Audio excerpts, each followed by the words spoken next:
मदहोश कर देने वाली खुशबू हवाओं में तैर रही थी। रोमांटिक धुन मन को उत्तेजित करने के लिए काफी थी। सजी धजी मेघना परेशान सी कमरे में टहल रही थी। तभी सुमित ने कमरे में कदम रखा। उसने नजर भर अपनी दुल्हन को देखा। सुंदरता की परिभाषाएं गढ़ता चेहरा, तीखे नान नक्श, कजरारी भावपूर्ण आंखें, उस पर रुचि पूर्ण श्रृंगार और गहने। जॉर्जेट की लाल पारदर्शी साड़ी से झांकती सुडेल दे संजय ने अपना भाग्य सराहा। माँ से सुना था कि लड़की सुंदर है, पर आज अपनी आंखों से देखकर निहाल था वो। लेकिन एक बात और सुमित की अनुभवी आंखों को नजर आई। उसके चांद से रोशन चेहरे पर चिंता और व्यथा के बादल साफ दिखाई दे रहे थे। कोई परेशानी है आपको? सुमित ने सभ्य प्रश्न में खामोशी तोड़ी। जी, वो मेघना ऐसे अकचकाई जैसे इस सभ्य व्यवहार की कोई उम्मीद न हो उसे। जी, कोई भी परेशानी हो तो बेझिझक कहिए, ये आपका ही घर है और हमारा जीवन भर का साथ। मेघना ने कुछ देर सुमित की आंखों में सीधे देखते हुए उसे तोला, फिर मुस्कुराते हुए आराम से बैठ गई। सुमित को उसकी मुस्कान कुछ व्यंग भरी और कुछ कुटिल भी महसूस हुई, पर उसने इसे अपना भ्रम समझकर सिर झटक दिया। सुमित को सुनने को उत्सुकता देख मेघना ने बात शुरू की। जी, आसपास आपने जान पहचान, दोस्ती से होकर प्यार, फिर शादी का माहौल देखा है? हाँ ना? सुमित ने हाँ में सिर हिलाया। तो वो बोली, मैंने तो ये शादी बिना आपको देखे इसलिए की क्योंकि मेरी शादी किससे हो रही है इससे मुझे कोई फर्क नहीं पड़ता। इसका कोई विशेष कारण? पहले आप बताइए, आपने शादी बिना लड़की के बारे में जाने कैसे की? वेल, सुमित कुछ देर तक शब्द ढूंढता रहा।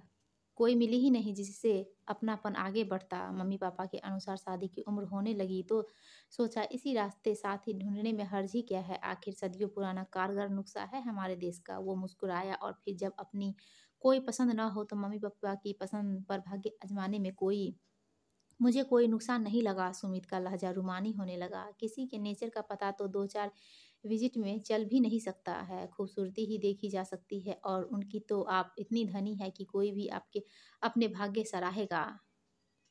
मम्मी ने कहा था कि कोई अंधा ही होगा जो आपसे शादी के लिए मना कर देगा, और आपको देखकर लगा कि उन्होंने ठीक ही कहा था। पर मेघना ने उसे बहकने से रोक दिया। देखिए, ये तो आप भी मानते हैं ना कि शादी केवल शरीर का नहीं, दो दिलों का मिलन है, और मेरा दिल अभी टूटा हुआ है। अभी मैं पूरी बात नहीं बता सकती, पर क्या आप मुझे कुछ समय दे सकते हैं? मैं अपने दिल को खाली और साफ सुथरा करके उसमें आपके लिए जगह बनाना चाहती हूँ। सुमित को धक्का सा लगा। ये बात तो शादी से पहले बताने वाली थी। मम्मी ने मेरे सामने ही बात की थी कि लड़का अपनी ओर से डेटिंग में इंटरेस्टेड नहीं है, पर लड़की जब और जितना समय चाहे वो दे सकता है। पर प्रगट में वो मुस्कुरा दिया। थैंक्स कहते हुए मेघना आराम से बिस्तर के एक और लेट गई। सुमित बुझे मन से लेटा तो रह रहकर उसकी नज़र पारदर्शी साड़ी में लिपटी मेघना की सुडोल देह पर जाने लगी। वो सीधी करवट लेटी थी। उसका आंचल हल्का सा ढला हुआ था। उसकी उठती गिरती सांसों के साथ सीने में उठती लहरें जैसे आंखों में नशा घोल रही थी। मंदित रोशनी में वो और खूबसूरत लग रही थी। सुमित को उस पर गुस्सा आने लगी। अगर वैवाहिक जीवन की शुरुआत नहीं करनी थी तो इतना सजने और ऐसी साड़ी पहनने की क्या जरूरत थी? और फिर वो दूसरी ओर करवट करके भी तो लेट सकती थी। उसे लग रहा था कि वो अपना संयम न खो दे। वो झटके से उठा और सोफे पर जाकर सो गया। मेघना ने उसे कनखियों से देखा और उसके चेहरे पर व्यंग्य भरी सफलता का गुरूर आ गया। छुट्टियां खत्म होने पर दोनों अपने शहर में अपने फ्लैट में आ गए। सुमित मेघना का ख्याल रखता, उसका दिल जीतने जीतने और दिल खोलने की कोशिश करता। मेघना भी उसे और किसी शिकायत का मौका न देती, पर वो हमेशा चकित होकर देखता कि मेघना ग्लैमरस ड्रेसेस पहनती है, बिल्कुल नई दुल्हन की तरह। तैयार होने का भी शौक है उसे। उसकी नाइटी की डिजाइन तो मदहोश कर देने वाली होती है। वो इतनी मासूम नहीं है कि ये न समझ सके कि जब उसे सुमित को करीब आने में मना करना है तो अपना पहनावा भी शालीन रखे। एक दिन सुमित ने खुलकर बात करने का फैसला किया। उसने एक अच्छे रेस्टोरेंट में केबिन सीट बुक कराई, कैंडल लाइट डिनर अरेंज करके मधुर स्वर में बात शुरू किया। देखो मेघना, मैं तुम्हारे मन को छूना चाहता हूँ, तुम्हें समझना चाहता हूँ। अगर तुम्हारा कोई अतीत है तो उसे भी मुझे बताकर दिल हल्का कर सकती हो। मेरा एक अतीत था, मैं उसे भूलने की कोशिश कर रही हूँ। प्लीज कुछ और समय मेरा साथ दो। मेघना की आवाज़ रुआसी हो गई और पलकों में आंसू छलक आए तो सुमित उंगलियों के कोरों से उसके आंसू पोंछता हुआ बोला, तुम जानो, पर मेरा दिल एक कोरा कागज था जिस पर अब तुम्हारा नाम लिख चुका है। तुम्हारे दुख मेरे हैं और मेरे सुख तुम्हारे। फिर प्यार से उसके दोनों हाथ अपने हाथों में लेते हुए बोला, तुम भी मेरी एक बात मान लो प्लीज। देखो मैं भी एक इंसान हूँ, पुरुष हूँ, जवान हूँ। मैंने शादी के लिए हाँ इसलिए की थी क्योंकि मैं शरीर और मन दोनों के लिए एक साथी की जरूरत महसूस कर रहा था। इसलिए तुम्हारी ओर शारीरिक खिंचाव भी महसूस करता हूँ। प्लीज जब तक तुम मुझे अपने नजदीक आने देने का फैसला नहीं कर लेती तब तक क्या तुम अपना पहनावा और श्रृंगार आई मीन तुम समझ गई होगी। पर मेघना ने ना अपना पहनावा बदला ना श्रृंगार। आखिर एक दिन सुमित का धैर्य जवाब दे गया। स्टूडियो अपार्टमेंट में उसे न देख पाने की कोई जगह ही नहीं थी। सुमित ने वो कर ही दिया जो वह चाहती थी। बस मेघना ने अपना सूटकेस उठाया और गुस्से में बाहर निकली। सुमित ने भी उसे मनाने की कोशिश नहीं की, वो उससे त्रास हो चुका था। रास्ते भर मेघना की आंखें बरसती रही। एक तो सुमित के शालीन व्यवहार से, ख्याल रखने की आदत से, उसके निश्चल प्यार और समन पर उसका मन वैसे ही बंधता जा रहा था। उस पर आज की उसकी विशुद्ध प्रेम भरी प्यारी सी छुअन, उसे लगा उसे सुमित से प्यार हो गया है। कभी न टूटने वाला सच्चा लगाव। कैमरे की फुटेज भाभी को दिखाई तो वो खुशी से उछल पड़ी जैसा उन्होंने कहा था। मेघना अपने बिस्तर के किनारे वाले स्टूल पर कैमरे ऐसे एंगल पर फिट करके रखती थी कि सुमित का चेहरा साफ दिखे जब वो उस पर झुके।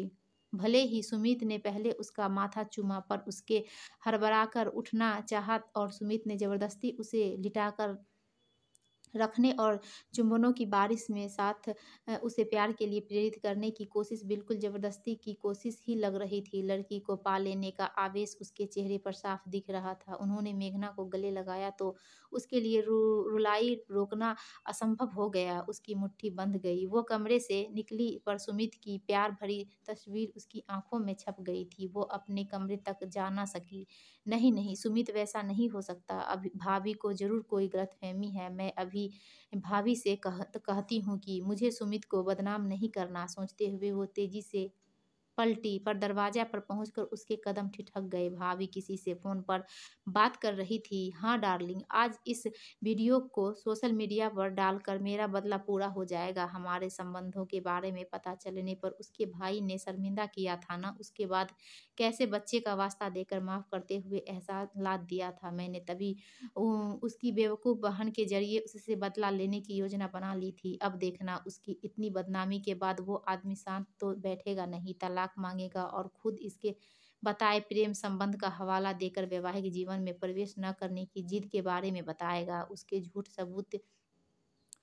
झूठे सबूत भी तैयार रखे हैं मैंने, बस उसे पोस्ट करने की देर है। बेवकूफ़ लड़की छोटी सी, जब मेरी शादी हुई थी तुम पूछते थे ना कि मैं इसे इतना मुंह लगाकर क्यों रखती हूँ। इसी दिन के लिए किसी का अंधा भरोसा जीतना जरूरी होता है यार, अपनी जीत का मोहरा बनाने के लिए। जब से हम पकड़े गए और उस खुद को देवता समझने वाले ने मुझे मेरे मायके में शर्मिंदा करके माफ़ करने का एहसान लादा, मैं तभी से उसकी बहन के मन में भरना शुरू कर दिया था कि किसी ने मुझे लूटा और तुम्हारे भैया को समझा दिया कि मैंने अपनी मर्जी से, फिर जिससे उसकी शादी तय हुई उसी को वो लुटेरा बताकर उससे बदला लेने की तरकीब समझा दी। मेघना को अपने कानों पर भरोसा नहीं हो रहा था। आज तक वह भैया को ही गलत समझती आई थी कि उन्होंने उसकी सीधी भोली भाली भाभी को भरोसा नहीं किया और इसलिए कहीं न कहीं पुरुषों से नफरत भी करने लगी थी। तभी भाभी की शैतानी हंसी सुनाई दी। कैसे सिर्फ औरत आदमी वाले प्यार में ही नहीं, किसी भी प्यार में पागल हो सकते हैं लोग, बस पागल बनाना आना चाहिए। तुम तो मेरे अभिनय की प्रतिभा जानते ही हो। मैं रो रो कर भीख मांगी कि दुनिया में एक वही है जो मेरी अपनी है, एक वही है जो मेरा बदला ले सकती है, एक वही है जो पुरुषों को उनकी शातिर चालों का सबक सिखा सकती है। दुख, आश्चर्य और पछतावे से लरजती मेघना की मुट्ठियाँ बंध गई तो महसूस हुआ कि कुछ गर रहा है। उसने मुट्ठी खोली तो एक चमत्कार देखकर आंसू खुशी से बदल गए। वो स्पाई कैमरा अभी कहीं छोड़ती नहीं थी, शायद इसलिए आदतन लैपटॉप पर भी भाभी को वीडियो दिखाने के बाद उसने कैमरा वापस निकाल लिया था जो उसकी मुट्ठी में था। एक बार फिर रास्ते में उसकी आंखें बरस रही थी। क्या सब कुछ जानने के बाद सुमित उसे माफ़ कर पाएगा? दोस्तों, आपको यह कहानी कैसी लगी? अच्छी लगी हो तो प्लीज़ हमारे वीडियो को लाइक कीजिए और हमारे चैनल को सब्सक्राइब